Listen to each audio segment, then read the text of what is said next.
Hey everybody, it's Demon on Night 1 here, and as promised, here is my review of Hazbin Hotel, Season 1 plus the pilot. Wow, I cannot believe it's Season 1's already over. And definitely worth the wait. I'm not kidding, folks. This series is definitely worth the wait and definitely worth the money to watch on Amazon Prime.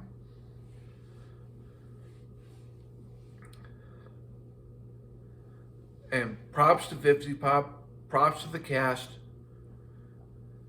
Even though after the pilot they kind of got different voice actors as for the actual series, it's still a good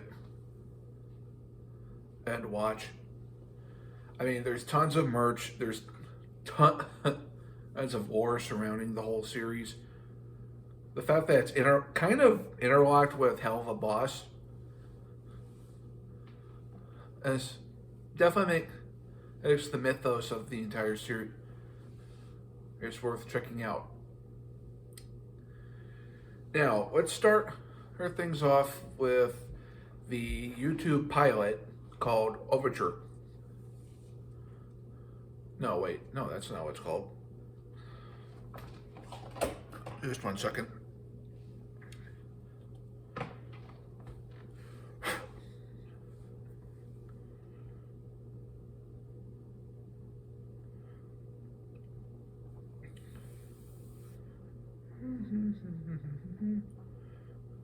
Oh, yeah, I'm sorry. The YouTube pilot is called That's Entertainment. And originally released on October 28th, 2019. And it's what sets off the entire series. If you haven't watched it, please, by all means, go on ahead. It's still available on YouTube. So if you haven't seen any reactions for it, I recommend it as well, because a lot of people have reacted to this series and loved it. For those of you who haven't seen the series, please allow me to give a brief synopsis. As Charlie Morningstar, or aka the Princess of Hell, aka daughter of Lucifer, her society to make a hotel in hell that would help sinners redeem themselves in order to get into heaven. Due to the everlasting annual extermination and that takes place, aka the Purge, where heaven sends down on exterminators to wipe out the excess sinner or souls, those that reside in hell.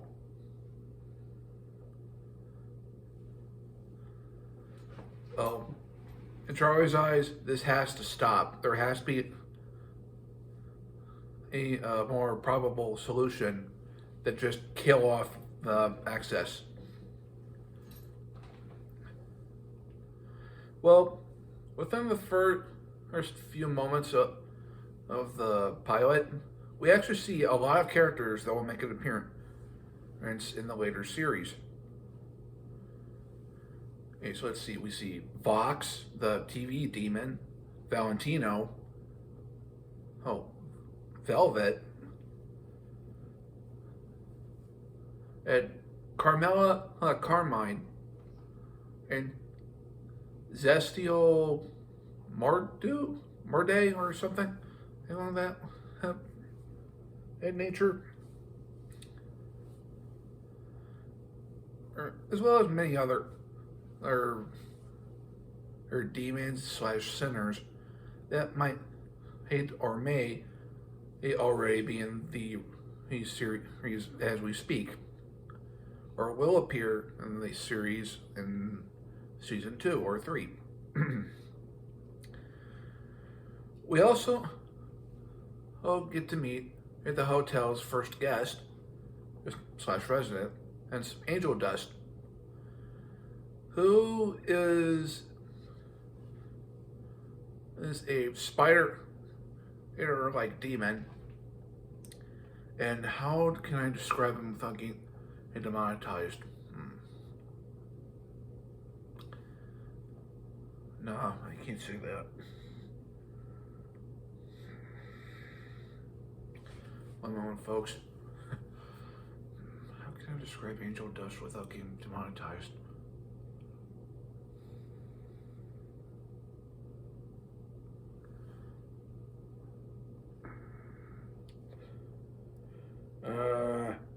Screw it. He's a drug using porn star or in hell. Oh, I can't say it any cleaner than that. And apparently he gets his name because his favorite drug of choice happens to be Angel Dust.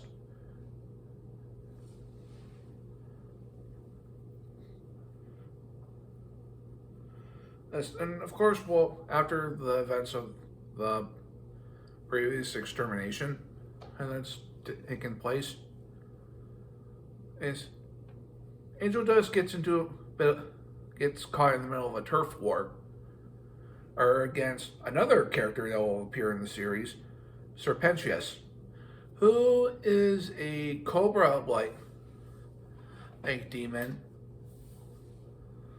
and accompanied by an army of Egg Boy minions. Yeah, when I first saw this, I thought, oh god, it's one of these kind of bad guys. And we get to see a friend of Angel Dust, Cherry Bomb, whose main form of combat is using explosives, hence the name. Meanwhile, Charlie is at the news studio, trying to promote the hotel, along with her girlfriend slash business partner, Vaggie. He tries to tell Charlie, just tell them about the hotel, don't break into a song. But as we'll soon find out later on in the series, this is kind of how Charlie gets her point across. Her main obstacle is Kitty Killjoy and Tom Trench. That's the news anchors for 666 News. Love it.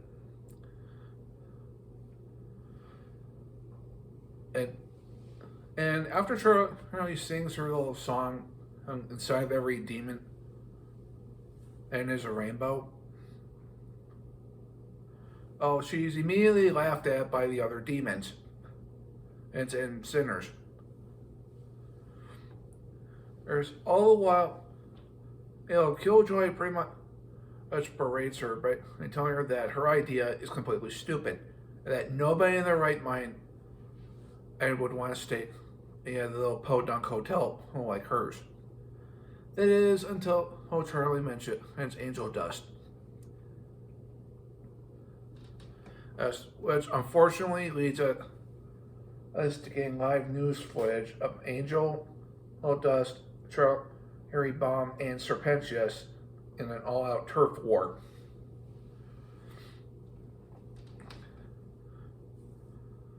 Or Killjoy says something insulting to Charlie, which ends up causing an on-air fight between her and the Princess of Hell.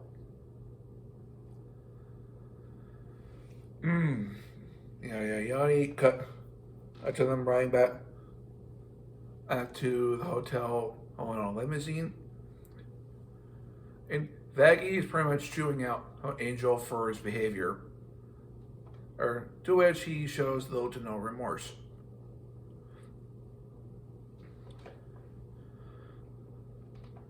Which makes Charlie feel even worse. Once they get to the hotel, we see that it's not exactly full of residents and looks a little run down. This kind of puts Charlie in a little depressive state. She calls her mother Lilith for advice. Unfortunately, we don't get to hear Lilith. But in the pilot, we do see a portrait of Charlie and her parents, Lilith and Lucifer, are quite often throughout the entire series. As well as in another instance. But I'll get to that when I get there. All of a sudden, there's a knock on the front door, and when Charlie first answers, she's kind of shocked and a little bit scared because standing in the door is one of my favorite characters. A lot of other people's favorite character, or Alistair, the radio demon. And I don't know why I like this guy so much. Maybe it's because he's so mysterious and yet charismatic. Or it's because I like the way his voice sounds. That's with that old-time radio filter. Oh well. Anyway, Alistair walks into the hotel home, pretty much tells Charlie he's more than happy to help her with her mission, if only for his own amusement. By that I mean, according to what he said her band in the pilot, he loves to see the others climb their way to the top and then plunge down to the pits of failure, which he finds most amusing.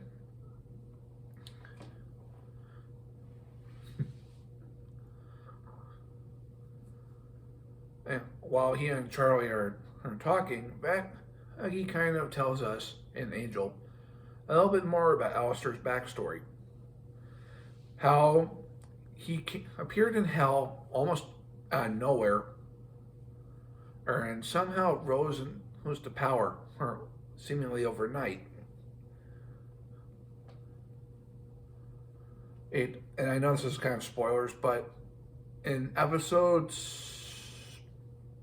5, if I believe, of the first season, there's a character that kind of explains a little bit more about Alistair, his backstory, and how when he first arrived in hell, nobody paid any attention to him. That is until through some strange otherworldly power, or other overlords started going missing, and this Alistair rose into power. And throughout the entire series of Hazbin Hotel, we kind of see how powerful Alistair is, or a fraction of how powerful he is.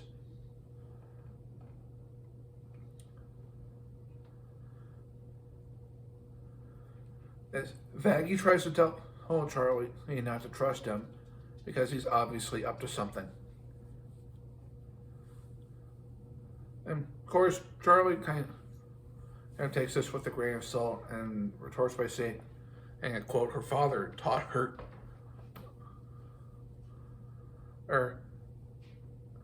and she makes a somewhat deal with Alistair. They're saying that under her orders as the future Queen of Hell, she's authorizing him to help her with the hotel, and as long as he can stay there for as long, and he can stay there for as long as he wants. And to which he agrees. And when it's revealed that there's not really that much staff in the hotel, other than Vaggie and maybe Angel, Alistair decides to summon a couple all of her souls to help.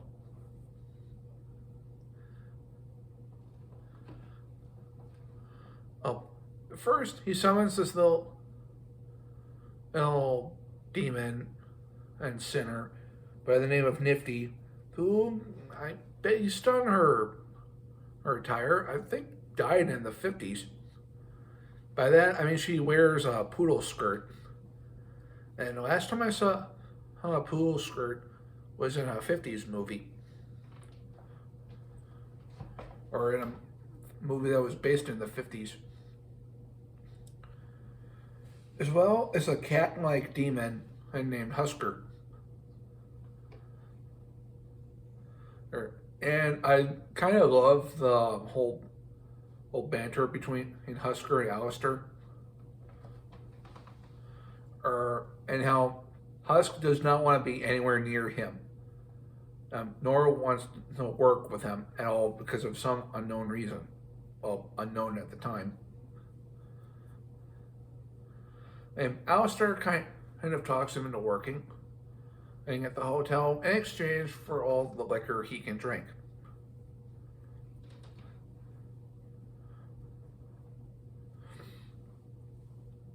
And Alistair then sings his reprise of Charlie's song from before, which I have to say gives a lot of interesting vibes to it. I mean, one, it's jazz, and who can honestly say they don't like jazz as music, especially a old New Orleans style old jazz. And the visuals almost have a certain oogie boogie Dr. Facilier a vibe to them. This is, of course, until the song's interrupted at the end, and when Serpentius kind of shows up to cause trouble. Alistair uses some of his power to defeat the snake against Egg Boys rather easily. And that's it for the pilot. And for a long time, and this has probably the last we ever heard of Hazbin Hotel. I mean, hell of a bought us is in the middle of its second season. And right now, Hazbin Hotel has officially ended its first season. And on Amazon Prime.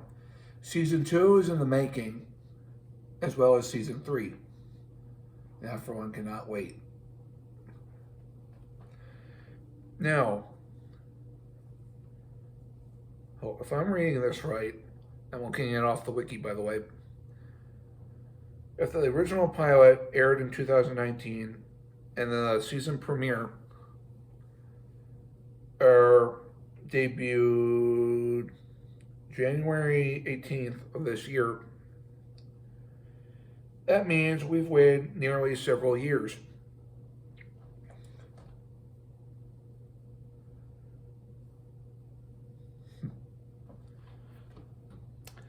And boy, it was definitely worth the wait. I mean, I've seen a ton of webcomics. I've seen a ton of fan art on the series. Is a lot of my favorite VR are YouTubers like TK, A-Tails VR, and Cyberchimp, Malathon, Afton, and then even Voltic Glitch have used bits from Hazbin Hotel and Helva Boss, which I absolutely love. Now, on to the Amazon Prime series review. And I'm going to say this right off the bat. If you have not seen in Hazbin Hotel, the official series on Amazon Prime, there's going to be a lot of spoilers. There's in this review. Like I said with my Hazbin Hotel review. No, hell, let me say that again. Like I said in my Hell of a Boss review. Oh, there's going to be a ton of spoilers. So, if you don't want to hear any spoilers or before watching the series or watching any reactions of the series, please stop this video, go watch them first, then come back. Because there is a ton of stuff I can say about the series.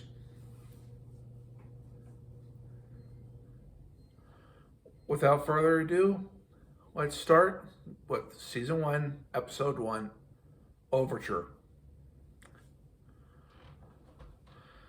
This one immediately takes place right after the pilot. And I gotta say, it definitely kicked off the series as a whole. Well, both the pilot and this, I guess what we call the second episode.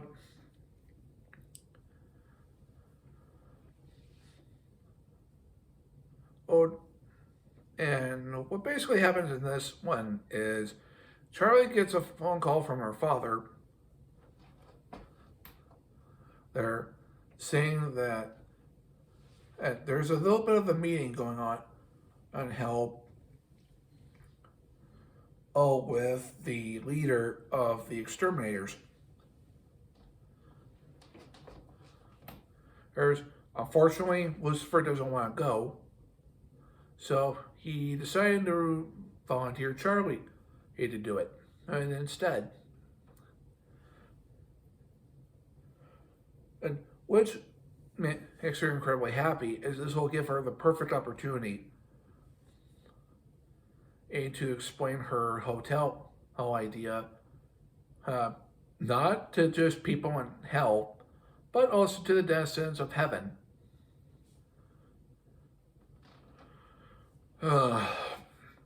And I hate to say this, but the meeting does not go well at all. And meanwhile, while that is going on, Faggy, he's trying to get everybody to cooperate to make a commercial for the hotel.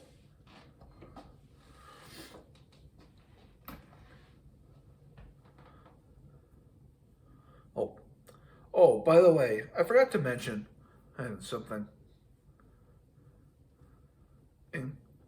During the whole meeting and Charlie has to go to, she's conversing with a hologram version of Adam. Yeah, you heard me right. Adam. As in Garden of Eden, first man. And yeah, first human. And first man in general. That Adam. And I'm going to say this right off the bat. I did not like this guy throughout the entire series. I know this. And this is supposed to represent the leader of Heaven's exterminator, as well as kind of represent heaven. Although I have to ask one little question. Why do the exterminators look more like demons than the demons themselves? Because, don't get me wrong or anything. I love the design, the exterminators and all. But Adam especially, he has a demon look up to him, doesn't he? He's got horns. He's got sharp teeth. And I'm sorry, but if you're from heaven, are you allowed to swear and use vulgar language? Or are you supposed to be this pure, innocent soul. Because if that's the case, then why is Adam up in heaven? Anyway, Charlie he tries to explain to Adam and his lieutenant, Lute, I just got it, that the hotel can actually be used to help redeem the souls of sinners, so that in heaven doesn't have to set and down exterminators every year or to purge hell of its excess. To which Adam gives his rebuttal in a little rock ballad, and how you think, how, as he is a representative of heaven, believes that hell is forever, and if you're sent to hell, you stay there forever. You do not get redeemed. And he reveals that Charlie unknowingly signed an agreement, and once you walk through the door, are to allow all the exterminations to happen not once a year, but twice a year. Yeah, that was a very bad move.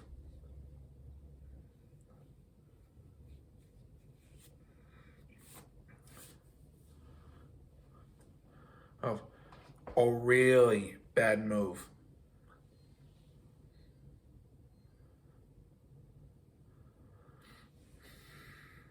And that's pretty much where the episode ends. Now, cut to the next episode, which is called Scrambled Eggs. No, wait. No, Video Killed the Radio Star. I'm sorry. And it's in this episode where we find out a little bit of something. And we find out that Alistair and Vox have a bit of a rivalry between them.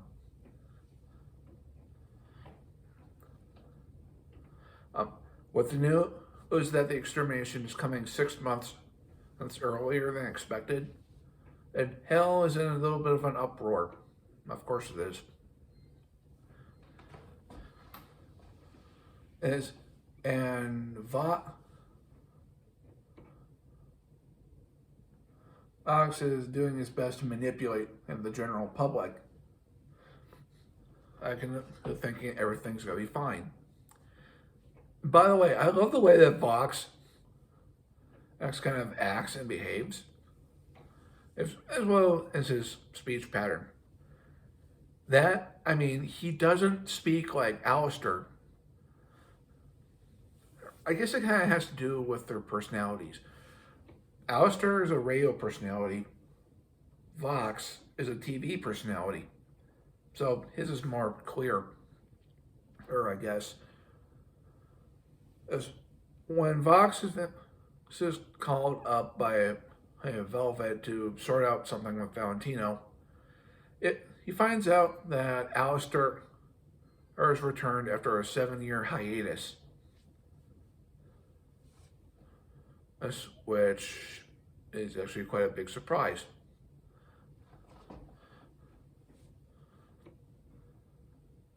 As when Vox finds out about this, as he breaks into one of the best songs I've heard in the series, is in terms of a villain song.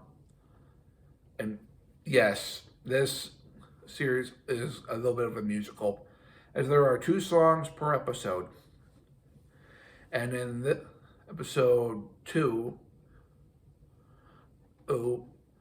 there's the song Stayed Gone, where Vox pretty much, excuse me a minute,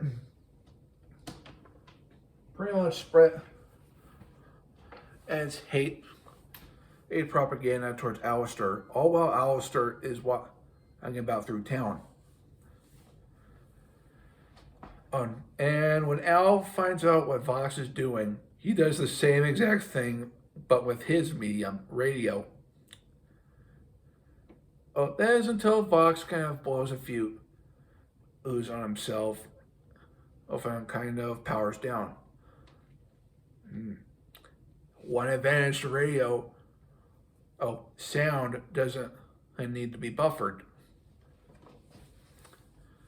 And while Alistair finishes up the song, we can visually see him start becoming more demonic looking, which has led to a lot of people theorizing that Alistair might be a Wendigo. Now, for those of you who don't know what a Wendigo is, it's kind of what we originally thought a skinwalker was.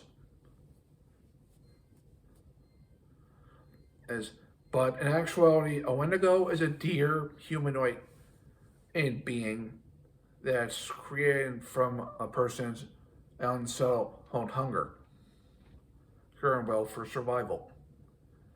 Which I guess kind of ties with Alistair, seeing as he and I'm just quoting this from his wiki page, was a serial killer cannibal who was accidentally shot by a deer hunter. So I guess that kind of explains why he becomes more cervid and as becomes more demonic. And we also see on his face every time, he does go full demonic, Stitch is up his mouth, which means he's not smiling on purpose. He might look like he's smiling, but like Jeff the Killer, he has no choice. Someone or something is forcing him to smile.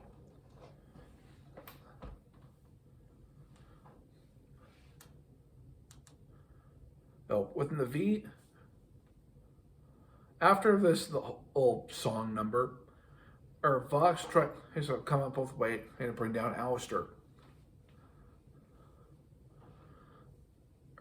And the other V, he suggests that they use a mole of some sorts. Right?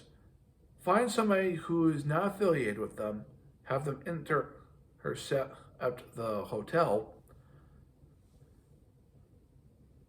so that they can spy on everybody. And we all know who that might be. The most pathetic soul in hell. Serpentius. As with first fate and and redemption and wants to be saved at the hotel. All the while, Angel gets a little heartbroken because, I know he's not exactly the ideal person who wants to redeem themselves. But he's been there for quite some time, and it would feel a bit bad to hear that how everybody is referring the new guy to you. And keep in mind, this is all just a ploy at first, for Pentius. Because it's not until later, Angel and Pentius kind of get into a little bit of a brawl. And when everybody else finds out what's going on, and almost take the snake's side, Angel reveals that there's a hidden camera. To which Pentius tries to call for help, and we actually hear Vox tell him on the words, and I quote, "If they don't kill you, do it yourself." Which pretty much means that Pentius is such a pathetic character in hell, that not even the overlords are willing to take pity on him if he gets caught. And according to what Vox said, It hadn't even been one day, and he got caught. Charlie and Serpentius actually have a little bit of a duet at the moment with the song. It starts with "Sorry," and now the hotel's got a permanent resident, or a new resident, I guess I should say. And while everybody goes off to do their thing, Alistair comes in and picks up the Pentius's radio watch, or video watch.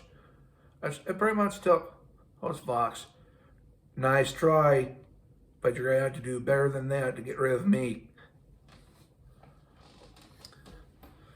I'm gonna cut at this video here for now.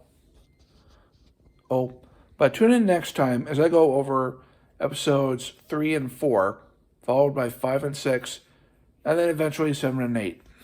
Until then, see you later.